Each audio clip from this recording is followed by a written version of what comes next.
ये सवाल सिर्फ एक लोक गायिका की गिरफ्तारी का नहीं है।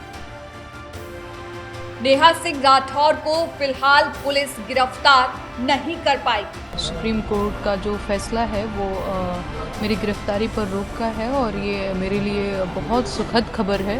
सुप्रीम कोर्ट ने साफ साफ कहा है कि यह राहत अस्थायी है। यह मामला तब शुरू होता है जब पहलगाम में हुए आतंकी हमले ने पूरे देश को झकझोर दिया था।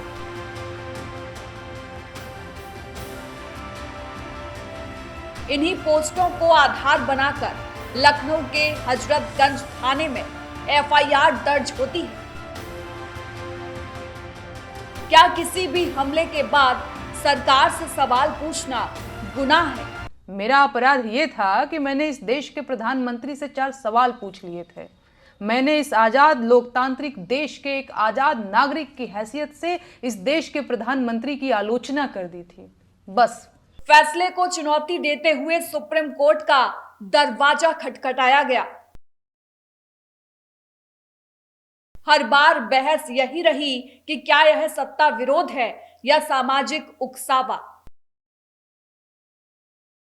जब गीत चुनावी हथियार बन जाए तो कलाकार की निष्पक्षता पर भी सवाल उठते हैं।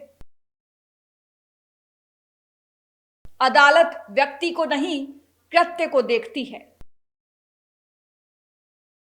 ये सवाल है कानून, अभिव्यक्ति की आजादी और जिम्मेदारी के बीच खिंची उस महीन रेखा का, जिसे बार बार लांघने की कोशिश की जाती है और फिर जब अदालत आईना दिखाती है तो उसे राहत का नाम दे दिया जाता है।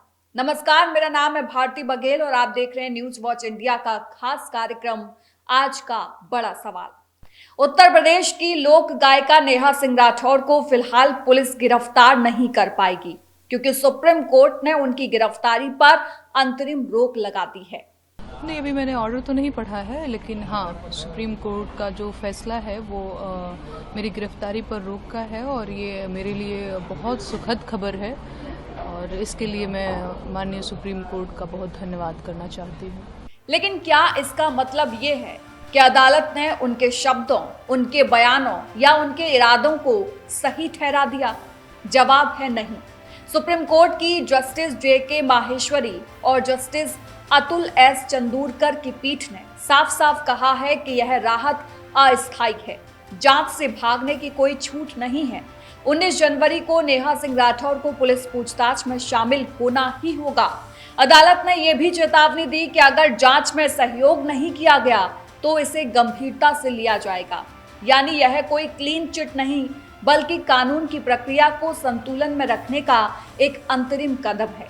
यह मामला तब शुरू होता है जब जम्मू कश्मीर के पहलगाम में हुए आतंकी हमले ने पूरे देश को झकझोर दिया। 26 निर्दोष पर्यटकों की हत्या, एक ऐसा जख्म जिस पर सियासत नहीं संवेदना चाहिए थी। लेकिन इसी दौर में सोशल मीडिया पर कुछ ऐसे पोस्ट सामने आते हैं जिन पर आरोप है कि वे न सिर्फ भारत विरोधी भावनाओं को हवा देते हैं, बल्कि दो समुदायों के बीच नफरत फैलाने की आशंका भी पैदा करते हैं। इन्हीं पोस्टों को आधार बनाकर लखनऊ के हजरतगंज थाने में एफआईआर दर्ज होती है। मेरा अपराध ये था कि मैंने इस देश के प्रधानमंत्री से 4 सवाल पूछ लिए थे। मैंने इस आजाद लोकतांत्रिक देश के एक आजाद नागरिक की हैसियत से इस देश के प्रधानमंत्री की आलोचना कर दी थी, बस।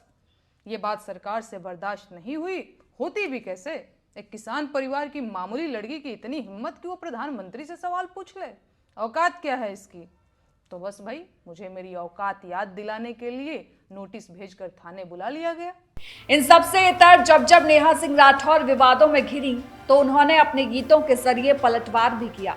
21 मई को एफआईआर के बाद उन्होंने औरत पर जोर दिखावे पोस्ट किया। उसके बाद रोजगार देवा के करवा ड्रामा और फिर सिपाही भर्ती पर गीत साहेब हाली हाली।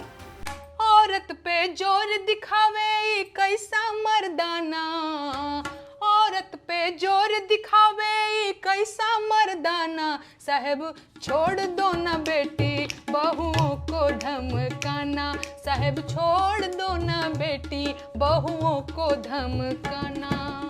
रोजगार देहबा की कर बडरामा कुरुसिया तो हर बाप के नहा रोजगार देहबा की कर बडरामा कुरुसिया तो हर बाप के नहा साहेब हाली हाली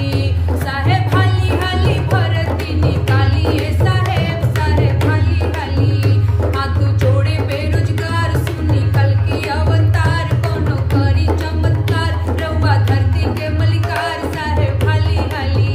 खैर, अभियोजन का दावा है कि जब देश शोक और आक्रोश के बीच सुरक्षा और हालात को संभालने की कोशिश कर रहा था, तब बार बार ऐसे बयान दिए गए जो राष्ट्रीय अखंडता और सामाजिक सौहार्द के लिए नुकसानदेह हो सकते थे। सवाल यही है, क्या किसी भी हमले के बाद सरकार से सवाल पूछना गुनाह है? नहीं। लेकिन क्या सवाल पूछने के नाम पर ऐसे शब्द चुने जा सकते हैं जो आग में घी डालने का काम करें? यहीं पर अदालत की भूमिका शुरू होती है। इलाहाबाद हाई कोर्ट पहले ही नेहा सिंह राठौर की अग्रिम जमानत याचिका खारिज कर चुका था। हाई कोर्ट का संकेत साफ था कि मामला केवल अभिव्यक्ति का नहीं बल्कि उसके संभावित प्रभावों का भी है। उसी फैसले को चुनौती देते हुए सुप्रीम कोर्ट का दरवाजा खटखटाया गया। शीर्ष अदालत ने गिरफ्तारी पर रोक तो लगाई, लेकिन केस की गंभीरता को हल्के में नहीं लिया। यहाँ एक कटाक्ष जरूरी है। सोशल मीडिया की दुनिया में अक्सर अदालत से राहत को न्याय की जीत बताकर पेश किया जाता है, जैसे कानून ने सिर झुका दिया हो, जबकि सच ये है कि सुप्रीम कोर्ट ने सिर्फ इतना कहा है, पहले जांच हो बिना अनावश्यक गिरफ्तारी के। यह लोकतंत्र की परिपक्वता है, न कि किसी के विचारों की मोहर। नेहा सिंह राठौर का नाम नया नहीं है। यूपी में काबा जैसे गीतों ने उन्हें पहचान दी। सत्ता से सवाल पूछने वाला लोकगीत, व्यंग और तंज, ये सब लोकतंत्र की सेहत के लिए जरूरी भी है। लेकिन जब व्यंग व्यवस्था की आलोचना से आगे बढ़कर समाज को बांटने वाले नैरेटिव से जुड़ने लगे, तब वही आवाज विवाद में बदल जाती है। यूपी में काबा पार्ट 2 हो या उसके बाद के गीत, हर बार बहस यही रही कि क्या यह सत्ता विरोध है या सामाजिक उकसावा। राजनीतिक दलों ने भी अपने अपने फायदे के हिसाब से इन गीतों का इस्तेमाल किया। जब गीत चुनावी हथियार बन जाए तो कलाकार की निष्पक्षता पर भी सवाल उठते हैं। अदालत इस पृष्ठभूमि को भी नजरअंदाज नहीं कर सकती। सुप्रीम कोर्ट का रुख इसलिए अहम है क्योंकि उसने दोनों छोरों को संतुलित किया है। एक तरफ कहा गिरफ्तारी अभी नहीं, दूसरी तरफ साफ संदेश दिया, कानून से ऊपर कोई नहीं। जांच में सहयोग करना होगा, पोस्ट, बयान, संदर्भ सबकी जांच होगी। यह भी याद रखना चाहिए कि अभिव्यक्ति की आजादी निरंकुश नहीं है। संविधान ने उसे जिम्मेदारी के साथ बांधा है। जब बात राष्ट्रीय सुरक्षा, सांप्रदायिक सौहार्द और संवेदनशील हालात की हो, तब शब्दों का वजन कई गुना बढ़ जाता है। सुप्रीम कोर्ट का आदेश इसी संतुलन की याद दिलाता है। नेहा सिंह राठौर का व्यक्तिगत जीवन, उनकी पढ़ाई, उनकी शादी, ये सब इस केस का केंद्र नहीं है। केंद्र में है उनका सार्वजनिक आचरण और उसके असर। अदालत व्यक्ति को नहीं, कृत्य को देखती है। यही वजह है कि राहत के साथ चेतावनी भी आई है। आज जो लोग इसे पुलिस की हार कह रहे हैं, वे शायद समझना नहीं चाहते कि यह कानून की जीत है, और जो इसे अभिव्यक्ति पर हमला बता रहे हैं, वे यह भूल रहे हैं कि अभिव्यक्ति का अधिकार दूसरों के अधिकारों को कुचलने का लाइसेंस नहीं है। आखिर में सवाल वही लौटता है, क्या पुलिस ने जल्दबाजी की? क्या कलाकार ने शब्दों की जिम्मेदारी नहीं समझी? इन सवालों के जवाब अदालत की अंतिम सुनवाई में मिलेंगे। फिलहाल सुप्रीम कोर्ट ने साफ कर दिया है, राहत अस्थायी है, जवाबदेही स्थायी। यही संदेश है इस पूरे मामले का, और यही लोकतंत्र की असली कसौटी भी। इस खबर को लेकर आपका क्या कुछ कहना है, कमेंट बॉक्स में जरूर बताएं और वीडियो को शेयर जरूर करें, ताकि आपका पार इसने न्यूज वॉच इंडिया की टीम पर यूं ही बना रहे। यह आपका ही प्यार है कि हम 1 मिलियन सब्सक्राइबर्स को क्रॉस करके 18 करोड़ व्यूज पार कर चुके हैं। आशा है आपका ये प्यार यूं ही बना रहेगा, और देश दुनिया से जुड़ी बड़ी खबरें हम पूरे फैक्ट्स के साथ सबसे पहले आपके पास लाते रहेंगे। नमस्कार।